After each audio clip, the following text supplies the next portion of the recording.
Coaching and Buddhism. Buddhism and coaching. This short film is for coaches who are interested in understanding a bit about Buddhism so that they can think about Buddhist concepts when they are coaching. My name's Charlie Wachowski, and along with my fellow coach and fellow Buddhist Sue Webb, we run workshops about coaching and Buddhism. Why? Because we're both practicing Buddhists and we're also both practicing coaches.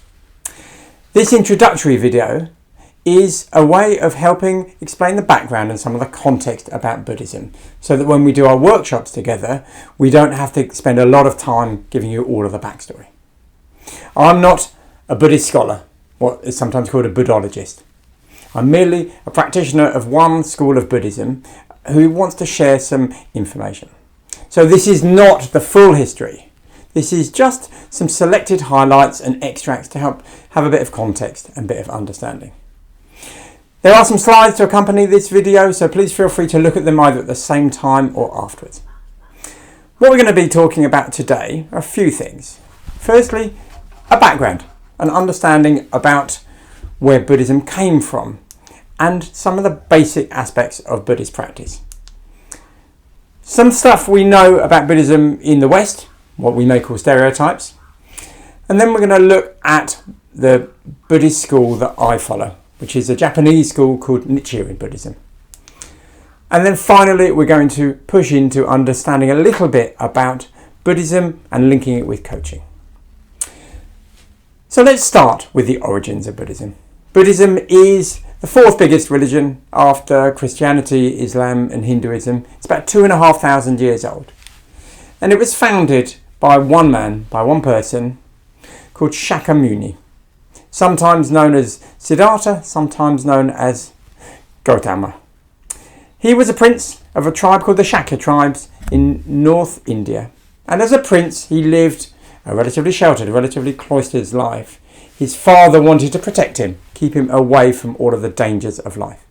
But he took 4 trips outside the palace as a young man, and he saw old age, he saw illness, he saw death, and he also saw a monk. It let him realise that leaving the palace was important. So he left the palace on a quest for enlightenment.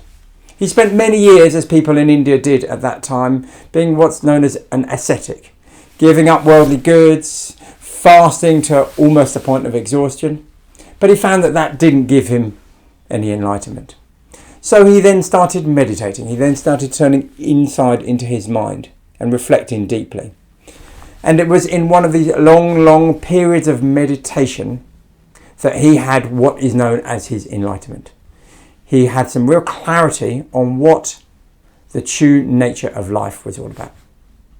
Enlightened, he was afraid to start teaching this to other people. He felt that people would not understand or would reject it. But slowly he did start teaching this. And he taught to his friends, he taught to a few followers, and it expanded and expanded and expanded.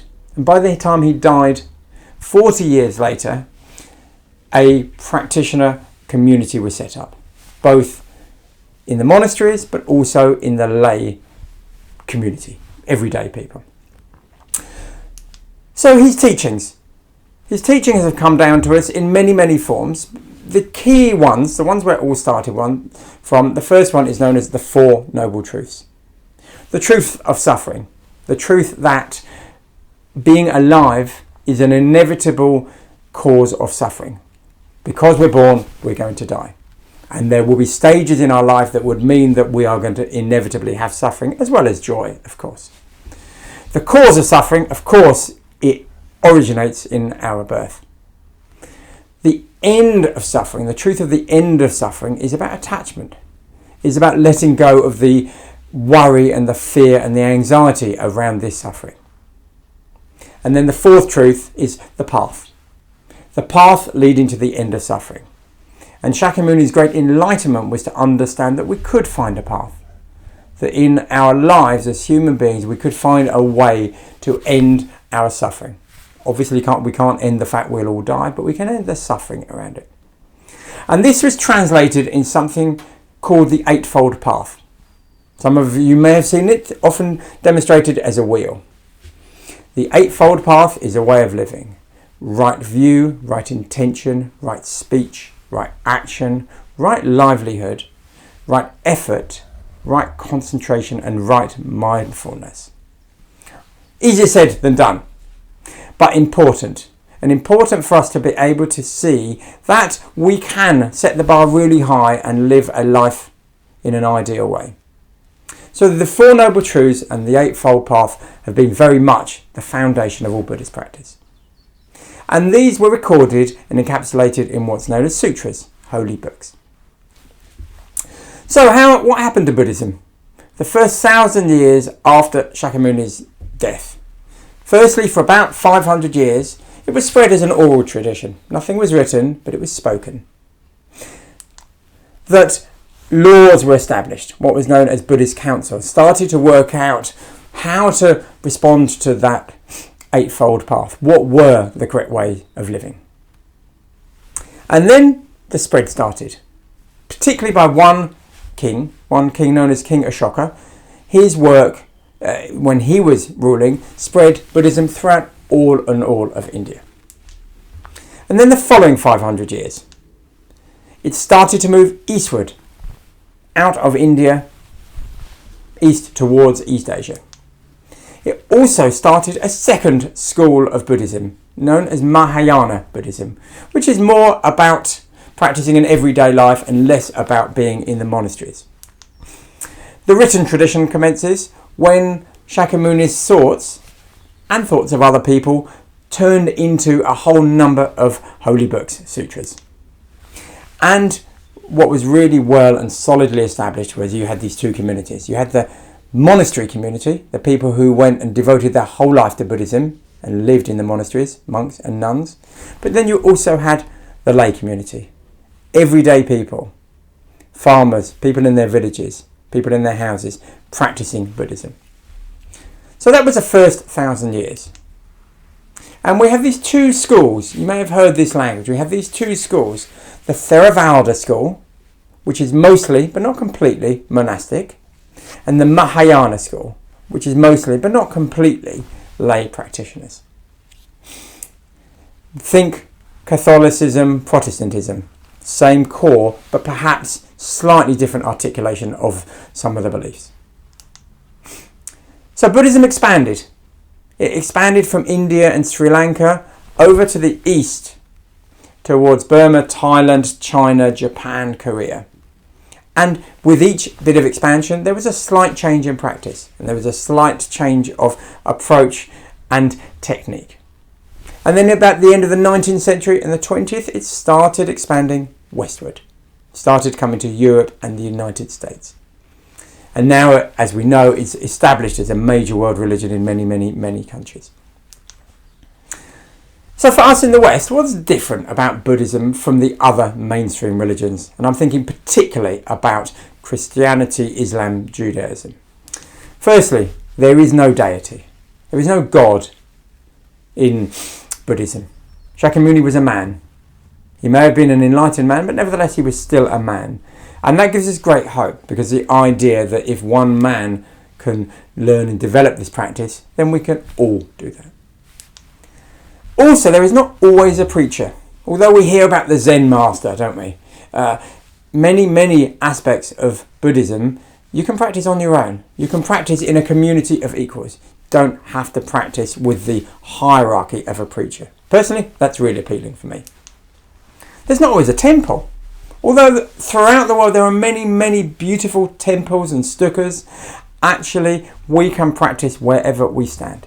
We can practice in our houses. We can practice when walking. We can practice with a friend. We can practice in the workplace. We're not over-reliant on the physical building in order to activate our Buddhist practice. And then finally, there's not one singular holy book. The Quran, the Torah, the Old Testament, the New Testament. We see one principal book in most major religions. Well, in Buddhism, there are many sutras, many sutras written. And different Buddhist sects tend to put greater emphasis on one or other book. Each book has elements of truth. Each book has elements of wisdom. Each book has elements of great practice. But there's slight element of freedom and be able to pick and choose the book that appeals to you, the one that speaks to you most as an individual. So that's how it differs to many of the other religions. What is the core practice? Although there's a lot of difference in these 500 million Buddhist practitioners, effectively it comes down to the triangle of Buddha, Dharma and Sangha. Buddha is believing in our own Buddha nature, in our own way of being able to activate that high enlightened state. Dharma is a Sanskrit word for law. So that's believing in the law, believing in what we read in the sutras, believing that this practice is based in some consistent set of beliefs. And the Sangha is a community. For monks and nuns, it's the closed community of the monastery. And for people in everyday life, like me and Sue, it's our community of fellow practitioners who we practice and follow our Buddhist path with. So that's a core practice. I want to talk a little bit about stereotypes. Things that we in the West may think and know about Buddhism. Things that we hear about and things we imagine. First one, reincarnation. It's not quite the idea that our sense of being and our soul shifts from this body after I die into another body, and then I'm either going to be reborn as a dung beetle if I'm terrible, or as a senior politician if I'm even more terrible, or possibly if I'm good. It's much more the idea that before we were born we existed in a latent form, in the sperm and the egg of our parents, which existed in the sperm and the egg of their parents. And that after we die, that we return to the communal. A bit like a wave, that before the wave appears, it's part of the ocean, and after the wave goes away, it's again part of the ocean. So we're seeing as part of one cycle rather than a body shift. Meditation. Yes, Buddhists meditate, and yes, we all know many lay people meditate nowadays. We're full of mindfulness. The important things to mention about meditation: firstly, not all Buddhists meditate. The practice I follow, we don't meditate, we chant instead. But also, we're not just meditating when we're meditating, when we're sitting on the meditation cushion with our legs crossed. The idea is that we are mindful at all times. We're meditating when we're walking. We're meditating when we're doing the dishes. We're meditating when we're talking to our friends. We're trying to be mindful and in the moment at every moment. Again, easier said than done, of course. The third one is diet, vegetarianism, an assumption that all Buddhists are vegetarians or vegans. Many are, but also many aren't. It goes back to the Eightfold Path, correct living. We have a right to be able to make some choices about that.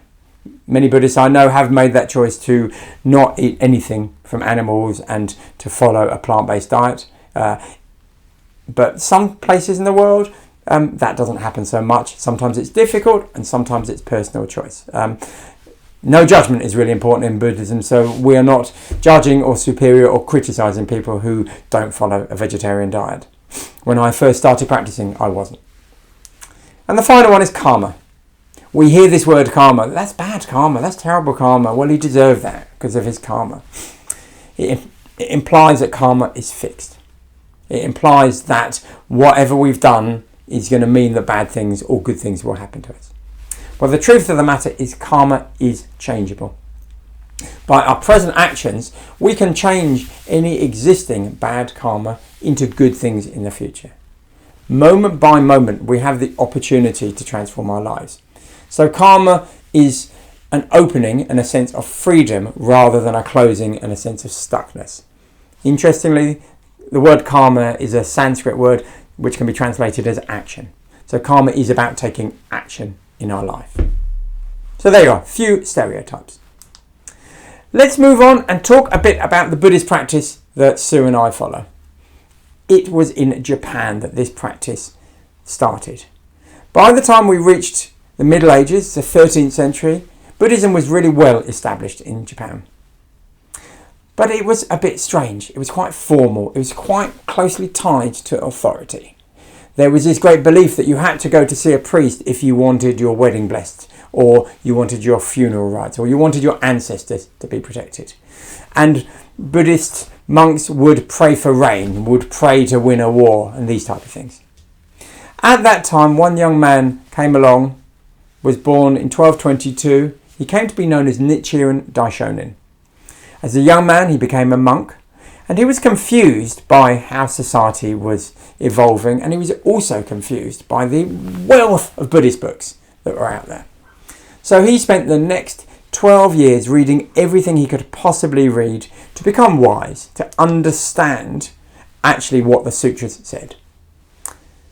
And at the moment when he had his own enlightenment and he could see a correct way of living, he chose to share it with his fellow Buddhists and also with other people in Japan.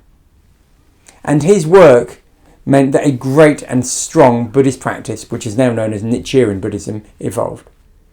He lived a life of two things. Firstly, sharing his knowledge, sharing his writing, creating a community of practitioners, giving love, tenderness, caring, support, and leaving a great body of written work.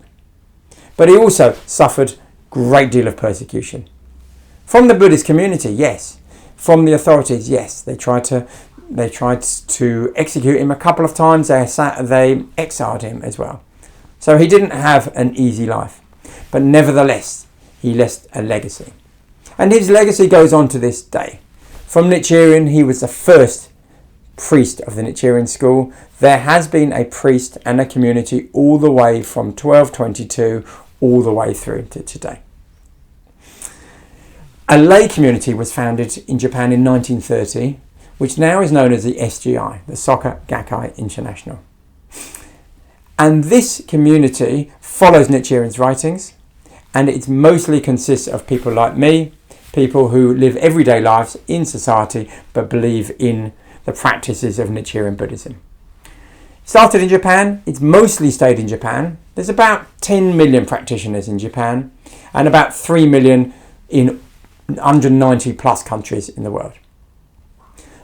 And we follow this practice by studying Nichiren's writings, by our own daily practice, which, as I said before, we chant. We chant one expression, and by supporting other people to live the best lives that they can. So what is it that Nichiren found out? What is it that he understood that he was so keen to share? It was that the writings of the Lotus Sutra were the important writings. The Lotus Sutra said some things that many other sutras didn't say, and these were the things that he wanted to follow. Firstly, that we can all attain Buddhahood in this lifetime.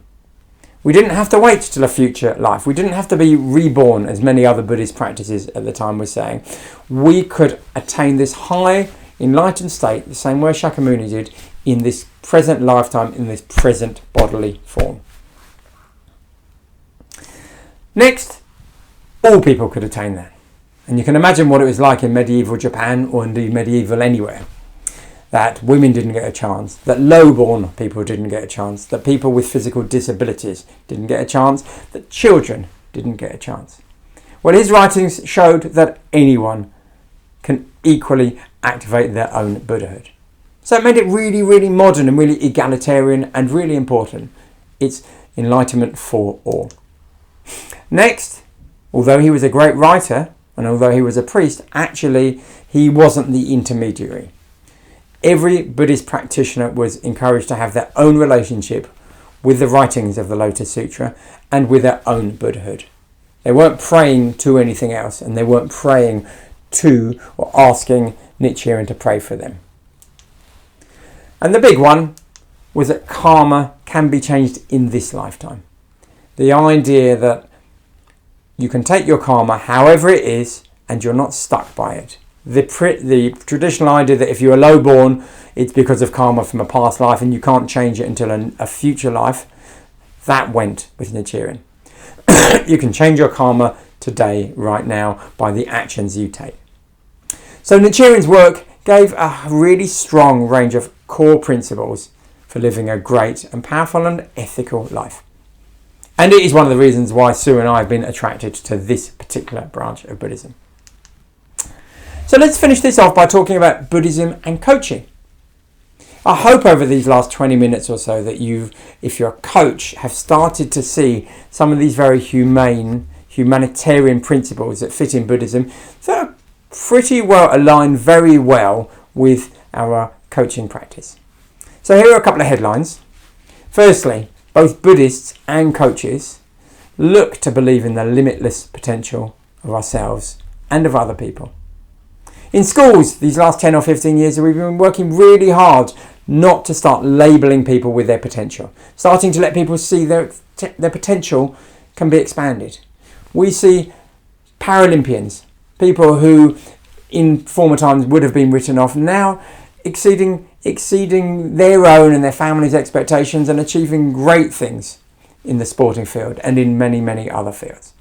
So as Buddhists, we see that people have limitless potential, and I think as coaches, if we can see that, it's really going to enhance our coaching relationship with our coachee.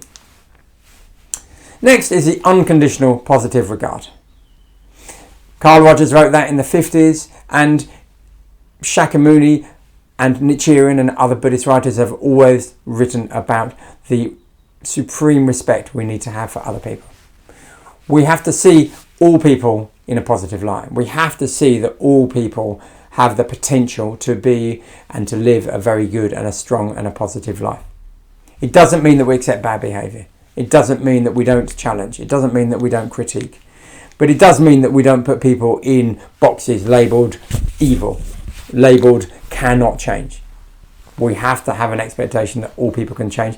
I think that's equally important in Buddhism and in coaching. We have this expression that I've written called Kozen Rufu. It's a Japanese expression meaning world peace. In Buddhism, we talk about cherishing the person in front of you. We work with that one person in front of us, whoever that is, friend, family member, neighbour, person on the bus, to help them improve their life, whatever that means, or to help them touch their own improvement in their life. Similarly, in coaching, we coach people so that they can make whatever improvements that they want to in their work and in their life. And the ripple effect of that leads towards an improvement in life. I would suggest that everyone in all the helping professions has an element of that, wanting to work for a better world and working with individuals to be able to do that. And finally, both Buddhism and coaching has a strong set of ethics and values that we draw on.